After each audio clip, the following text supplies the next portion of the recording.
Ek het vir van my leerders die volgende werkkaart uitgestuur. Jy sal sien daar is hy. 'n Hele paar verskillende vrae wat ek vir hulle gevra het om vir my te doen.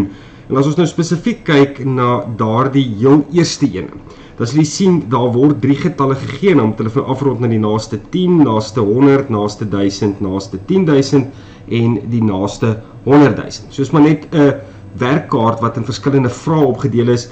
En wat ons hier het in hierdie video is 'n poging van een van die leerders op daardie vraag wat hy toe vir my teruggestuur het, om na te gaan. En dis maar basies waaroor dit gaan. Ons vat daardie 3 getalle, ons rond af na die naaste 10, naaste 100, naaste 1000, naaste 10.000 en naaste 100.000, en ek bespreek elke keer die antwoord. So as hy reg is, dan sê ek hoekom is dit reg. As hy verkeerd is, dan sê ek waar het hulle verkeerd gegaan, sodat jy dan ook kan leer presies hoe werk die tegniek na aanleiding van 'n poging van een van my leerders om dit te doen. So jy kan self eers probeer om daardie 3 getalle te vat, elkeen van hulle, en af te rond volgens die standaard afrondingstegnieke, en dan kan jy dit kom vergelyk met die antwoorde wat ek in hierdie video bespreek het.